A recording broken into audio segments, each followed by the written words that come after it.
Hey guys, welcome back to a brand new episode. Today's main focus will be to finish the track work and complete the daunting task of wiring the DCC setup.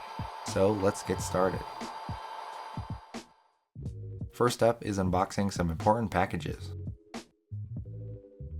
The long box had one pack of Walther's Code 83 track. Each pack has about 5 pieces total.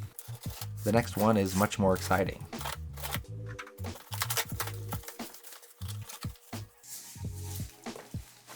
Starting off, I do have more turnouts. I only need 3 more to complete this track plan, and all of them are Walther's Code 83. I also picked up this Atlas Super Saw since it was only about $6 and eventually it'll come in handy. Also a packet of modern looking figures. Another thing I picked up was a new kit by Walther's.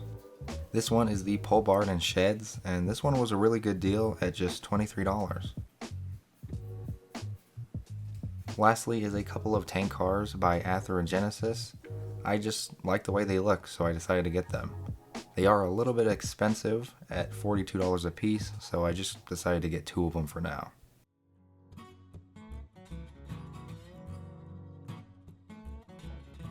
As with anything from the Ather and Genesis line, the detail speaks for itself. I'm not sure if I'll even use these for an industry, but we'll kind of figure that out as we go.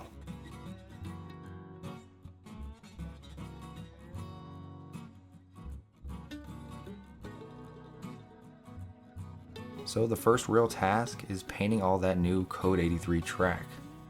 Since I've already covered this in episode 1 on how to do it, I'll be pretty much skipping this section. For those who are curious, here is the difference between the Atlas Code 83 track and the Walther's Code 83 track. This one is just what it looks like when it's painted.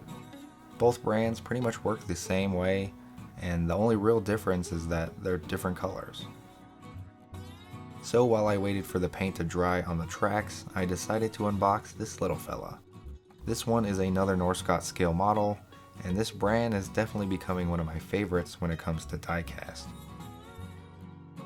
It is really tough to find HO scale construction vehicles, especially ones with good quality like this one.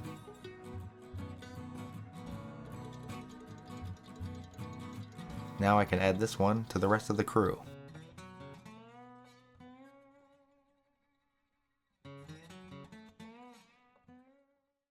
The track is painted and cleaned, so now we can finally finish up the track work on these first 2 sections.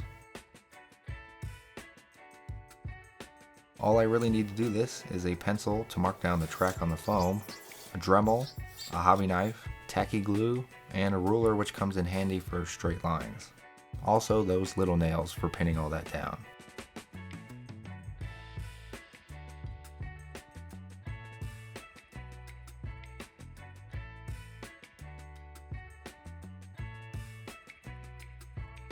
Here's a little progress shot of how it's looking, and you can kind of see my mental track plans put together now.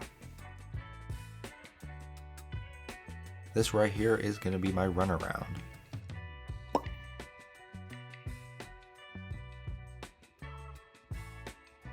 Now to test out my work to make sure it's smooth running before the glue fully dries. It's not the end of the world if you do find an issue after it's all dry, but it does help with peace of mind.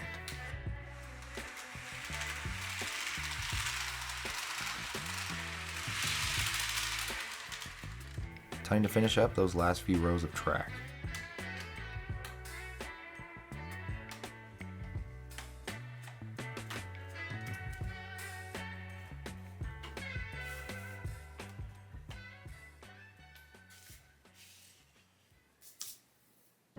One day later, everything is dry and in place. That is, except one last piece.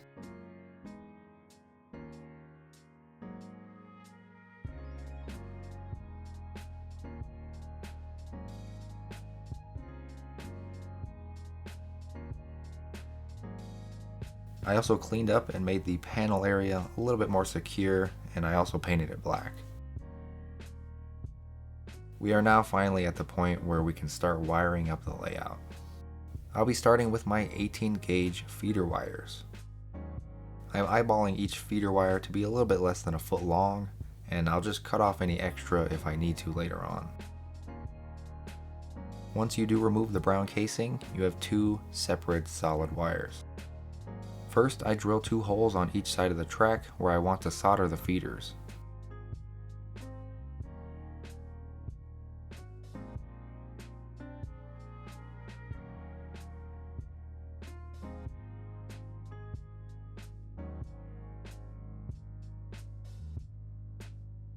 Once I remove a small piece of the plastic off the end of the wire, I do bend it at a 90-degree angle. Then I feed them through the foam and wood.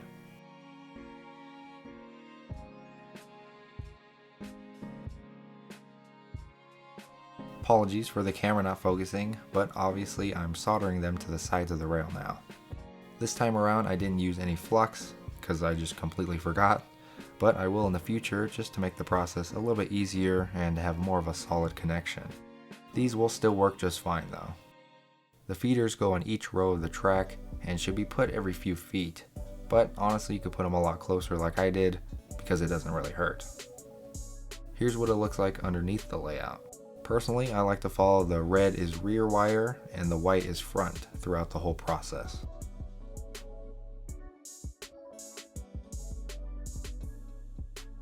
Since all feeders are soldered in, the next step is to get the bus wires done. These are 14 gauge solid copper, which will be our main power line. Each spool of wire was about 10 bucks each at Home Depot. I got one in white and the other in red. To connect those feeders to the bus wires, I'll be using these 18 to 14 gauge tap splices. I had plenty already from the previous layout, so this saves me a little bit of money. This other pack has some cable holders which will be used as well. Time to roll out that 14 gauge wire to the length of the whole layout, and I'll do the same thing with the red.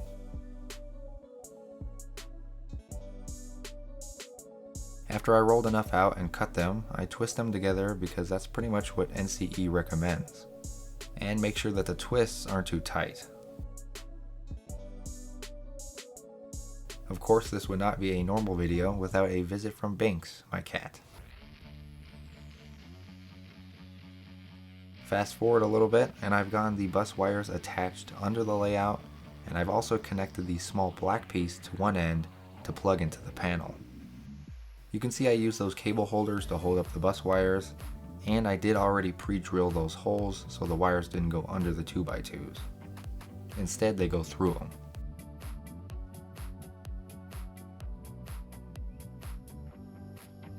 The tap splices are easy to use. Red goes to red and white goes to white.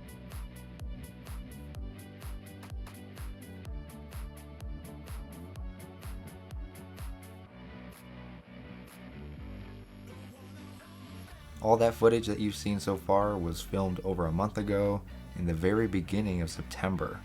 So the layout as you see it now is exactly how it is today. I didn't actually do any work on the layout in the last month. All I did was screw this 2 foot by 2 foot board to the side just so I can hang some stuff on it. Now I want to talk a little bit more about the NCE power cab and my setup. The kit includes all these items, which is all you need for a small layout like mine. Hopefully you were able to understand how I do DCC. I am no expert, but these methods have always worked in the past. The method I follow is very close to this diagram here on the box, except I only have one panel. This is the controller, obviously, and this is where it plugs in, on the right side, only on the right side. Here is a view of the back and my makeshift panel holder. There's only 2 things coming from the back of the panel, and that's the power cable and those 2 bus wires. The plug is normal, and I plug it into the wall below.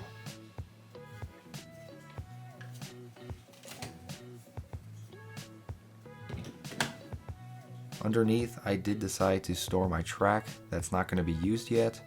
That's all held up with just regular screws. And this is a nice shot of all the wiring underneath. Here's a look at all the wiring on the opposite side.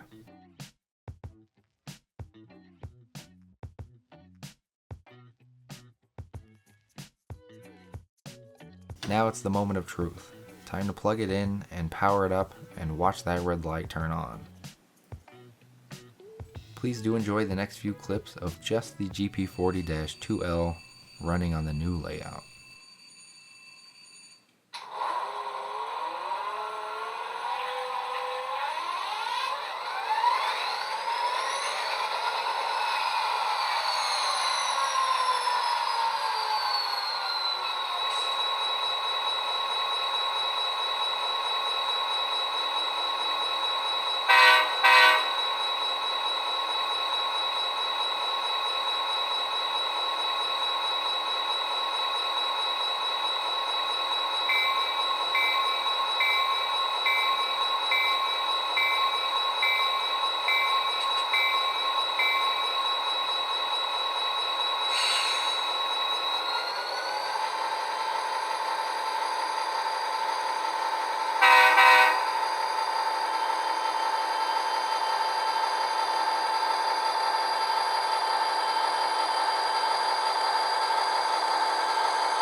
Well, that's going to be it for today's episode. I am super happy to get done with the wiring process, since it is stressful, and to finally see my engine run again. I hope you all enjoyed. Please leave a like if you did enjoy, and subscribe if you haven't to see more episodes in the future. And I do want to take the time to thank you guys all for the amazing comments on the last video. It does mean a lot to have that kind of feedback. So happy modeling, and I will see you guys in the next video.